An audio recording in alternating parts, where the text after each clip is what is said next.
Hello, welcome to Wellmas. It's lovely to have you. Would you like to introduce yourself and tell me a little bit about the Zen Project? Yeah, thank you for inviting me. My name is Kaye. I'm one of the founders of the Zen Project. So we are a mobile well-being service, which we do from a unique setup of converted American school buses, which we take around the country, delivering well-being, short guided well-being sessions mostly focused around mindfulness, so breath work, sound healing, guided meditation, some gentle movement. Yeah, to help people with their mental health and to help energize people and bring some much needed calming practices to the world. Amazing. As someone who has experienced the buses, they are a beautiful space as well as what you offer that is beautiful. The inside is just really relaxing and calming. Did you design them yourselves or did you have someone design it for you? Well, yeah, it was actually a bit of a mixed thing. So the first bus that we got, which is the Zen Den, is has been designed and sort of kitted out to be sort of feel like a mobile yoga studio. That's So exactly how it as you know, feels. yeah, so like just fairly, everything ripped out basically, and then we've got reclaimed pallet wood as the flooring and like kind of along the side and a couple of benches at the back and then open space. And it was a collaboration. So Corinne, who's the other founder, we put our heads together and sort of came up with a basic concept. And then the amazing guys who we worked with at a place called Shred and Butter in Surrey, helped to bring it to life. Yeah, honestly, they are amazing. So what made you and Corinne start it? Like, how did this idea of creating a traveling well-being hub come about? Um, so Corinne and I have been friends for a really, really long time. We actually trained in certain type of yoga together and in different sort of breathwork practices and different meditation styles. And so we trained together and we were always saying along this path of kind of learning and growing that we would love to create something together. And I guess married with that, we were experiencing the benefits firsthand, right? So we were both from quite busy corporate backgrounds and we were making the time to fit these practices into our lives. And I guess at some point there was a tipping point where we felt that we wanted to spend more time focusing on that kind of side rather than the corporate part of our lives. So we decided that we wanted to create something together. The idea of the buses came. It was actually pretty much to the day 3 years ago. So we bought the first bus on Happy third Valentine's Day birthday. 2020. Sorry, Happy third birthday. thank you. I think you're actually the first to wish us that, so thank you.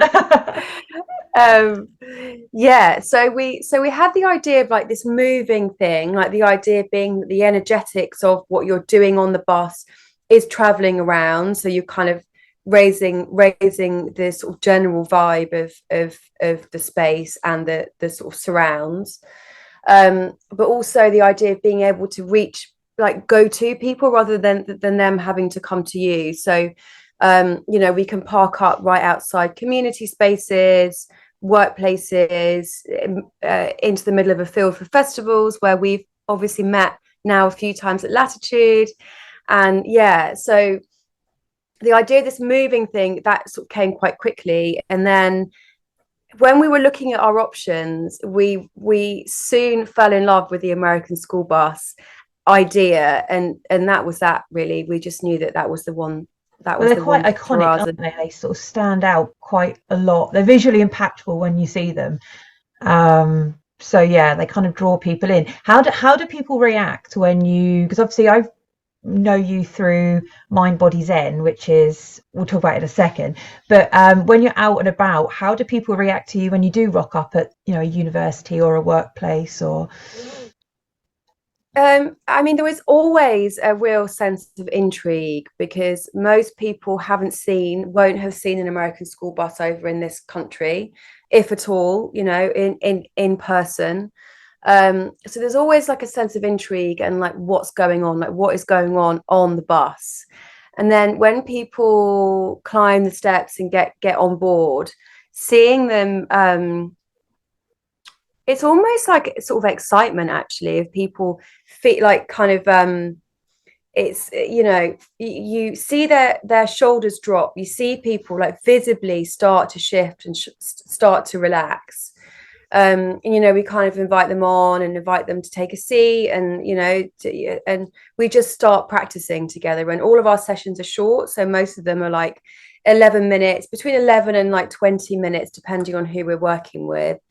But it kind of means that people who get on board can find that short amount of time to sort of stay on board, have the experience, and then leave. So the whole thing, like from reaction to experience to then the kind of result of that experience is fairly short, but it's really wonderful to see that kind of shift from intrigue, excitement to kind of like calm. Do you go to the same places, or do you travel around is it like a new place every time? Do you visit anywhere quite regularly that people could find you? So we do a lot of the corporate work that we do. We go back, say, usually like on a quarterly basis with corporate clients. The message really being that it's through frequency, through like a regular practice where you really get the benefits. You don't need to be meditating for hours on end and just do that once. It's more Yeah. about these sort of short bursts, Five but minutes a with day is better frequency. than 1 hour a week kind of thing. Yes, totally. So yes, we do have regular public events as well. So we run monthly urban festivals with Mind in Camden, and we move around the borough, working with different community groups. But those days are open to everybody. The next one, if anyone's in London, is on the 15th, next Thursday, so a week today. Yeah, so they're like a regular thing where anybody can show up, and that's a really nice example. I mean, it's kind of like a very mini mind, body, and Zen actually. So we've got the bus is doing its thing, and then we've got massage therapists Oh wow. offering 10-15 minute free massage treatments. We provide free lunch. There's usually like yoga happening somewhere else, and there's kind of different activities, so it's like a sort of nice way to try something new, really.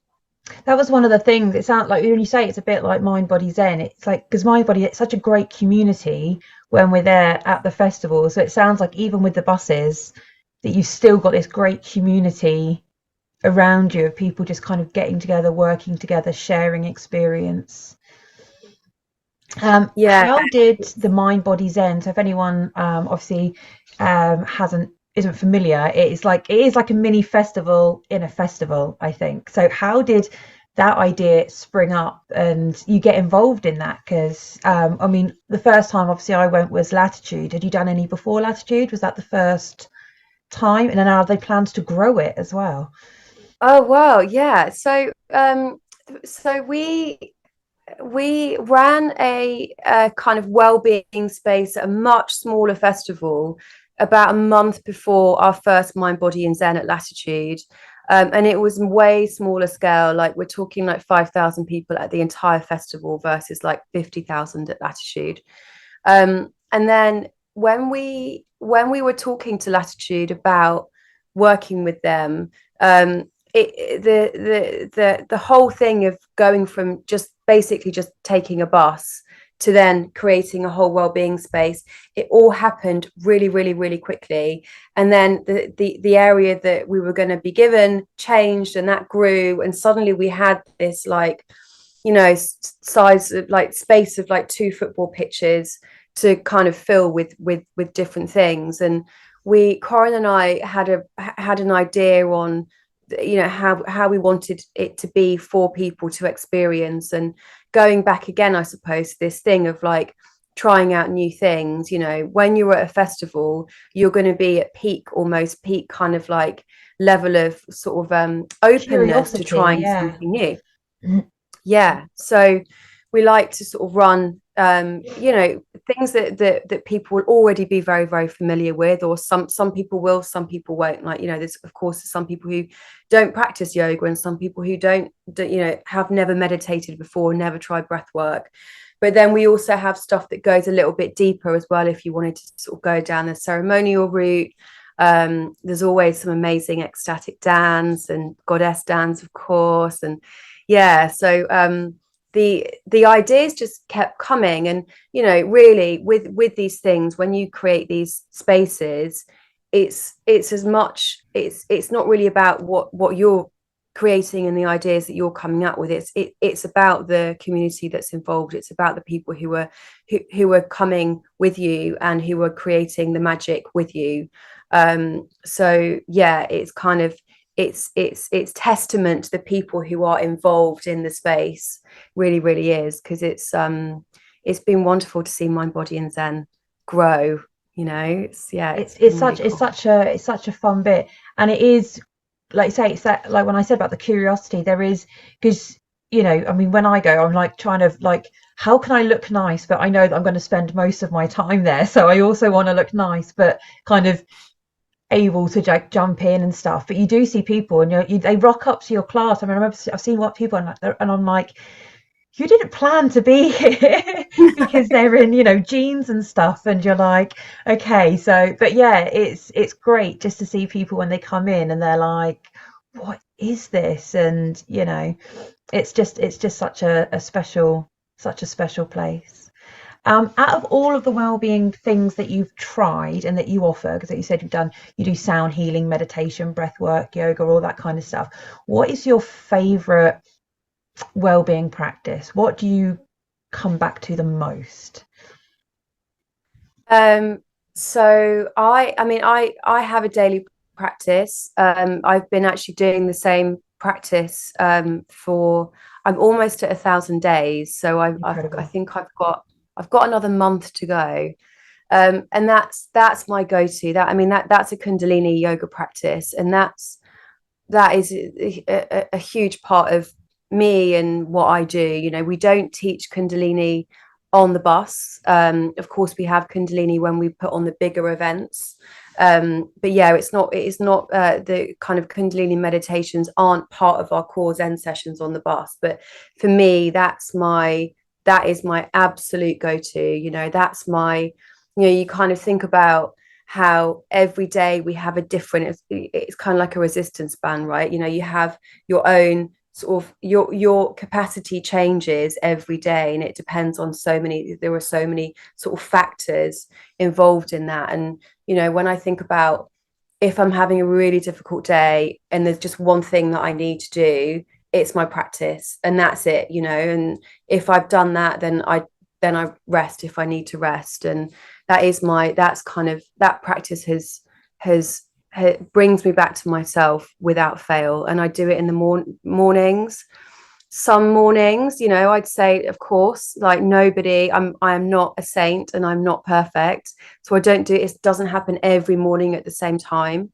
But if I haven't done it by like lunchtime, mid-afternoon, it does, something doesn't feel right, you know. And as soon as I've done it, I'm back. I feel like I've brought myself back. So that's a huge, huge, huge part of my life. I think there is something, I mean, I think it's one of those things, like with the classes that I've been teaching recently, is that we've done the same Kriya and meditation for 4 weeks, because Nice. but there is this really real temptation. I don't know if as another teacher you feel it, that we have to change it up constantly. It constantly has to be something new, and but actually what we're trying to do, especially like with Kundalini yoga, I think it's such a mindset practice sometimes, that actually by doing the same thing, like we said earlier about like consistency with 5 minutes a day rather than 1 hour a week, but by doing the same thing regularly, yes, okay, it's not constantly stimulating and we're not feeling like we're doing something brand new, but we are sometimes working on that need, that modern need to like constantly distract ourselves with something new, and be like, Yeah, okay, I don't feel like it, but I'm going to do it because I know the benefit. But also it's how we see the change. And like you say, you come back to yourself because you've been doing it so long now.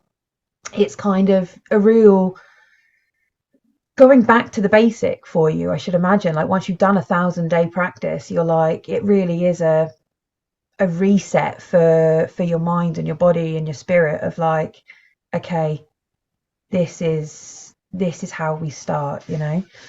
um so yeah, I yeah. think it's great. Credit to you for doing 1,000 days. I could barely do 40 days. Like the amount of times when we had to do our 40-day practices, I had to restart and if you're like, "Ugh."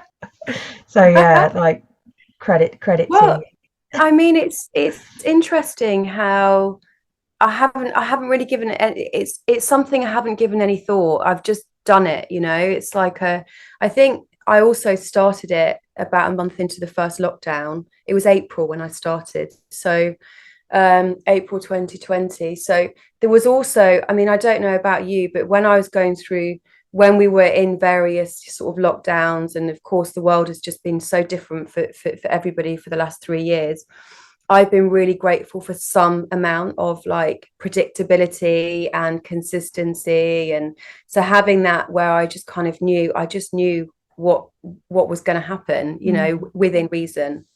there's Yeah, no, I there's a love really that. Yeah. nice quote from one of the Jivamukti yoga founders. I think it's Sharon Gannon. I'm sure it's Sharon Gannon. And her quote is something like, "Through repetition, the magic is forced to rise," which is a Oh, really, yeah, I love that. it's nice, isn't it? Yeah, I love that. That's very true. Oh, I'm gonna find that because I love that. That's, yeah, brilliant. So for people getting into wellness and want to create their own like little wellness practice, as someone who I consider a wellness expert, where would you recommend people begin? If someone's trying to create a wellness practice at home, where would be a So starting point?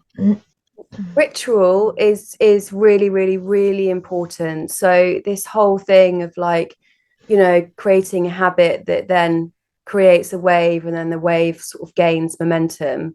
So I really believe that that starts with some kind of a ritual. So when I have when we have been out on the bus and it's been quite a heavy going day, for example, I have a certain way. It's sort of I have a certain way of coming home, basically. So I come home and I burn sage, and I do like my own practice, which is separate to the one I've just been talking about. And it can be like 5 minutes. These things don't need to be you don't need to dedicate a huge amount of time or change a lot of what you're doing. But I think it all comes back to sort of self-care. You know, you can never do enough self-care. It's an infinite, this whole thing it's an infinite concept. So if you ever think that you've got self-care covered, the likelihood is it's highly probable that you are far from having self-care covered, and you need to give more to yourself and for yourself. So and you know, self-care means so many different things to different people, of course. So my practice and preference would be very, very different to the next person's. But some form of a ritual. There's a ton of, you know, different people who you can access for free on. Like my sister lives in Dubai, and I know that she uses a meditation that she's just found on YouTube, and it just works for her. It's like a 10-minute meditation that is just her go-to.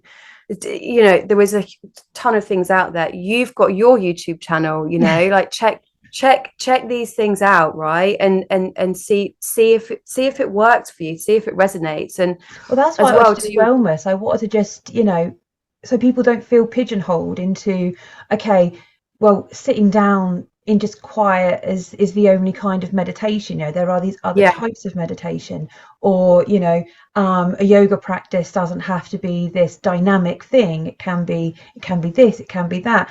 You don't have to even do breath work or meditation to improve your mindset. And yeah, so that's what I mean. I've tried to cover things like creativity, gratitude practice, all of these things is like, these are ways that you can improve your well-being, but it doesn't have to be this obvious way, if that makes sense. Totally. And It's you've about just made finding what me suits think. you and resonates with you. Absolutely. Absolutely. And yeah, and it will be different for everybody. And there are, so I've just started journaling, which to me, journaling, when I hear people say use the word journaling, it would fill me with dread, like it's just not really a thing for me. And I was just could like the idea of sitting down and writing about sort of writing my thoughts out, it just doesn't just has never sat well. And I was gifted this, you probably can, I don't know if you could see it, 5 minute journal, Yeah. which I'm day 4 into it, and I won't read out my very mundane points, but it's just a really really really beautiful thing, and Yeah. it is literally like 5 minutes. And it's sort of that idea of it's kind of broken into morning and night, and it's kind of like intention setting basically, and then a gratitude list at the end. And that's so powerful, that self-care right there. And that isn't doing any kind of a meditation, or that's not doing anything physical. It's just sitting and writing a list basically, which Yeah. is actually I've discovered very very easy to do. And I feel like if I can do it, anybody can do it. No, I know what you mean. I started doing it a few years ago. I must admit, I'm not as good now. It helped me when I was in a really bad place. But I know what you mean. When you think, when I used to hear people, especially on social media and Instagram, you get a lot of Americans being like, talking about journaling, and you're like, I had visions of like teenage me being like, Dear Diary, today,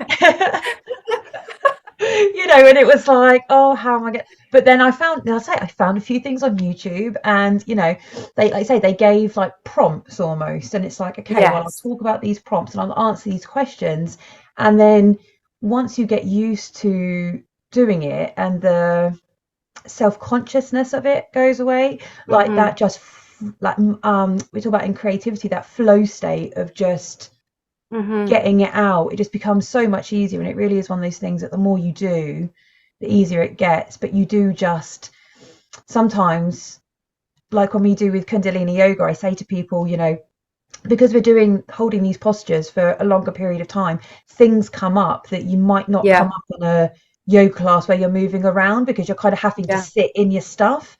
And I think Mm-hmm. journaling can do that. Like as you're getting it out, sometimes this stuff comes up and you're like, oh, okay. And you're like, I didn't know I felt this way, but apparently I do. And, so yeah, journaling, I've got a video coming up for that as well. So, Oh, great. yeah, Cool. just a few little prompts of like how to get started with Amazing. getting your thoughts out. Yeah. Because yeah, like I say, it links into the creativity video that I've done.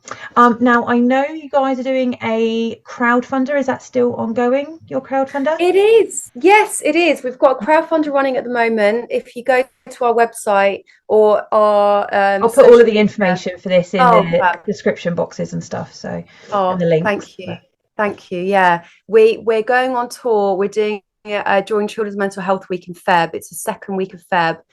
And we're taking both buses around the UK to schools, reaching kids and young adults.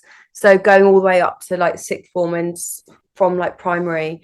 Yeah, and just get them when they're young.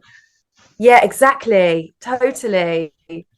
Yeah, so we're really excited about that. And the crowdfunder is running, and yeah, we've got some exciting news actually coming up on that in hopefully the next couple of weeks before Christmas. Excellent, excellent. Well, I'll put all the details for that below. Do you want to just quickly say where people can find you on the socials and your website? I will put the links in, but Thank you. Yeah, that would be great. I mean, if you put in the Zen Project into Instagram or Facebook, then we will come up. We are at it is such a mouthful, and I don't know why, at _Z_P for Insta, and uh, .com.